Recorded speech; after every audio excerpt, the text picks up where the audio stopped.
बृजभूषण जी और पंडित जी गीता ज्ञान का एक सेशन कर रहे थे, जिसमें एक पेरेंट ने पूछा था कि गीता तो एकदम आइडियलिस्टिक बातें सिखाती है और अगर हमारे बच्चे उस रास्ते पर चलें तो ये दुनिया उनका मिसयूज कर लेगी या वे सक्सेसफुल नहीं हो पाएंगे। इस पर पंडित जी ने उन्हें बताया कि आजकल का जो एजुकेशन सिस्टम है वो बच्चों को कुछ सिखाने के बजाय उन्हें बस बुक्स रटवाता है। पंडित जी ने अपनी रियल लाइफ से एक इंसिडेंट भी सुनाया कि कैसे उनकी मां ने एक प्राइवेट स्कूल के एडवर्टीजमेंट के धोखे में आकर उनके बड़े भाई का एडमिशन वहां करवा दिया था और फिर कैसे उनके भाई की परफॉर्मेंस अच्छी होने के बजाय खराब हो गई थी। पंडित जी ने इसी बात को आगे बढ़ाते हुए कहा कि लाइफ में सबसे मुश्किल काम अच्छा टीचर मिलना होता है। अगर हमें अच्छा टीचर मिल जाए तो हमारी आधे से ज्यादा प्रॉब्लम्स का सॉल्यूशन तो उनके सिखाए लाइफ लेसन से ही मिल जाएगा। पंडित जी ने आगे कहा कि टीचर कैंडल की तरह होते हैं जो खुद जलकर दूसरों को रोशनी देते हैं। इसीलिए फर्क किसी स्कूल का नहीं बल्कि वहां पढ़ाने वाले टीचर्स का होता है। अगर टीचर अच्छा हुआ तो कहीं से भी बच्चों की लाइफ में डिफरेंस ला सकता है और टीचर बुरा हुआ तो कितनी भी फैसिलिटीज में पढ़ाए उससे कोई फर्क नहीं पड़ेगा। इसके बाद पंडित जी ने उस क्वेश्चन को एड्रेस करना शुरू किया जिस पर यह सारा डिस्कशन शुरू हुआ था कि क्या गीता ज्ञान को फॉलो करने से बच्चे प्रैक्टिकल वर्ल्ड के लिए मिसफिट या अनफिट हो जाएंगे? क्या जो सो कॉल्ड सक्सेस है वो उन्हें नहीं मिलेगी? पंडित जी ने कहा कि सबसे पहले तो यह समझना बहुत जरूरी है कि श्रीमद् भगवद गीता का मूल मैसेज क्या है। गीता में भगवान ने किस रास्ते पर चलने को कहा है और किस रास्ते से बचने को कहा है। अगर हम इतना भी अच्छे से समझ लेंगे तो शायद हमें हमारे क्वेश्चन का आंसर मिल जाएगा। श्रीमद् भगवद गीता को खुद भगवान ने धर्म संवाद कहा है, मतलब वो कम्युनिकेशन जो धर्म के बारे में है। और धर्म की सबसे सिंपल डेफिनेशन क्या है? अगर शब्दों के अर्थ पर जाएं तो धर्म का मतलब है जो धारण करने योग्य है। मतलब ये कि जो भी अच्छे भाव, विचार और व्यवहार हैं वे धर्म हैं। जैसे कि लगभग सब जानते हैं कि गीता भगवान श्री कृष्ण और महारथी अर्जुन के बीच की बातचीत है, जिसमें अर्जुन सवाल करते हैं और भगवान श्री कृष्ण उन्हें जवाब देते हैं। अर्जुन के सवाल बहुत सारी बातों पर हैं, जैसे कि अपने कर्तव्य पर, कर्म पर और उनके फल पर, भक्ति पर, अच्छाई पर, बुराई पर, योग पर, ध्यान पर, लगभग हर उस बात पर जो डायरेक्टली या इनडायरेक्टली हमारी लाइव्स को अफेक्ट करती हैं। अर्जुन को गीता ज्ञान देने के पीछे भगवान का मकसद पूरी दुनिया को सही राह दिखाना था, ताकि सब सही राह पर चलें और अच्छे कर्म करते हुए अंत में भगवान के चरणों में जगह पा जाएं। गीता ज्ञान का सबसे बड़ा मैसेज यह है कि इंसान को हर कंडीशन में अपनी ड्यूटी पूरी करनी चाहिए और उसके लिए सबसे पहले यह रियलाइज करना जरूरी है कि हमारी ड्यूटी क्या है।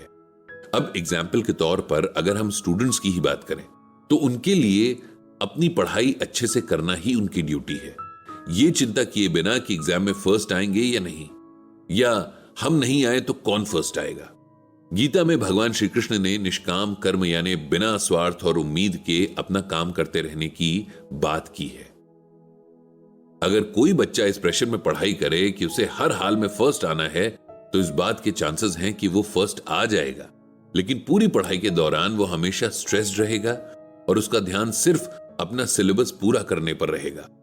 वो ना अपनी पढ़ाई को एंजॉय करेगा ना स्कूल लाइफ को। और फिर यह भी एक फैक्ट है कि चाहे कोई भी रेस हो, फर्स्ट तो उसमें कोई एक ही आएगा। अगर बाकी लोग रेस को एंजॉय ना करते हुए सिर्फ इसलिए भाग रहे हैं कि उन्हें फर्स्ट आना है, तब ऐसा ना होने पर उनके मन का हाल क्या होगा? स्ट्रेस और प्रेशर से पहले से कमजोर मन इस हार को कैसे एक्सेप्ट करेगा? इससे उनकी आने वाली लाइफ पर क्या असर पड़ेगा, यह सोचने वाली बात है। पंडित जी ने कहा कि इसलिए मैं कहता हूं कि बच्चों को शुरू से गीता ज्ञान मिलना चाहिए, ताकि उन्हें पता रहे कि अपना बेस्ट देने के लिए किसी रेस का हिस्सा बनना जरूरी नहीं है, और अगर अपना बेस्ट देने के बाद भी कुछ गलत हो जाए तो उसके लिए खुद को दोष देते हुए अपने आप पर, अपनी कैपेबिलिटी पर शक नहीं करना है। श्रीमद् भगवद गीता में भगवान श्री कृष्ण ने कहा है कि आत्मा को न तो कोई शस्त्र काट सकता है, न ही आग उसे जला सकती है, न ही हवा उसे सुखा सकती है। इसका मतलब यह है कि आत्मा अमर है और आत्मा अजर है। अब कोई कहेगा कि बच्चों को इस तरह के ज्ञान की क्या जरूरत है? क्या उनके कोमल मन ये बात समझ पाएंगे? सबसे पहली बात तो यह कि जब बच्चे साइंस और मैथ्स के इतने मुश्किल फॉर्मूले समझ लेते हैं तो यह बात समझना उनके लिए बिल्कुल भी मुश्किल नहीं है। और दूसरी बात यह है कि गीता ज्ञान में कही आत्मा और शरीर के डिफरेंस की बात को समझना सबके लिए बहुत ज्यादा जरूरी है। बच्चों को जितनी कम उम्र में यह बात समझ आ जाए, उतनी उनकी लाइफ आगे चलकर आसान रहेगी।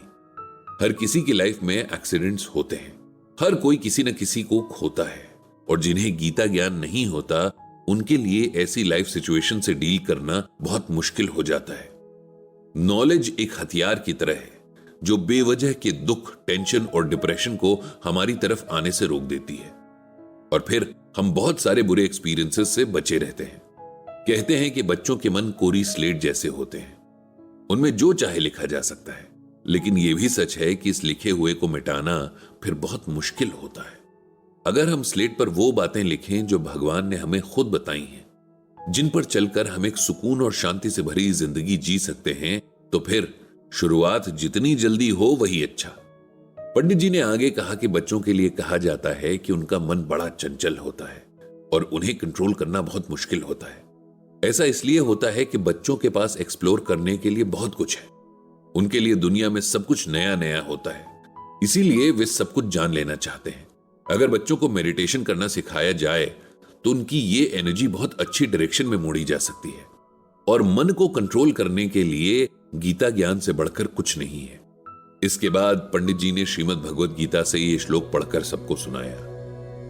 सर्वद्वारेषु देहे अस्मिन् प्रकाश उपजायते, ज्ञानम यदा तदा विद्याद्विवृद्धिम सत्वम इत्युत। इस श्लोक में भगवान श्री कृष्ण अर्जुन को प्रकृति के 3 गुणों में से एक गुण यानी सतगुण के बारे में बता रहे हैं। भगवान कहते हैं कि जिस समय देह में तथा अंतःकरण और इंद्रियों में चेतनता और विवेक शक्ति उत्पन्न होती है, उस समय ऐसा जानना चाहिए कि सत्वगुण बढ़ा है। इसे सिंपल वर्ड्स में ऐसे समझना चाहिए कि हर जिंदा प्राणी के अंदर नेचर के 3 गुण सत, रज और तम मौजूद होते हैं। कौन कैसा होगा, अच्छा ये बुरा, ये उस पर डिपेंड करता है कि उस पर कौन सा गुण हावी होता है। यहां भगवान श्री कृष्ण अर्जुन को बता रहे हैं कि जब मन पर सतगुण का इफेक्ट होता है तब मन कैसा होता है। जब मन और सेंसेस में अच्छे बुरे की पहचान की ताकत हो, अपने बारे में पता हो कि हम असल में कौन हैं, आत्मा और परमात्मा के बारे में ध्यान हो, तब यह समझना चाहिए कि हमारे मन पर सतगुण हावी है। हम चाहें तो अपने मन को सद्गुणों की तरफ मोड़ सकते हैं। इसके लिए हमें बहुत सारे पेशेंस और प्रैक्टिस की जरूरत होगी। इंसान का मन बहुत चंचल यानी कि यहां वहां भागने वाला होता है। इतना मुश्किल कि इस मन को कंट्रोल करना बड़ा काम है, लेकिन प्रैक्टिस और डिटैचमेंट से यह मन कंट्रोल में आ सकता है। तो अगर आप चाहते हैं कि आपका बच्चा सही मायने में सक्सेसफुल हो, उसकी लाइफ खुशी और सुकून से भरी हो, उसका मन शांत और अच्छे विचारों से भरा हो, तब आपको उसे गीता ज्ञान जरूर देना चाहिए। और इसके लिए सबसे पहले आप यानी पेरेंट्स को गीता ज्ञान को पढ़ना, सुनना और समझना चाहिए।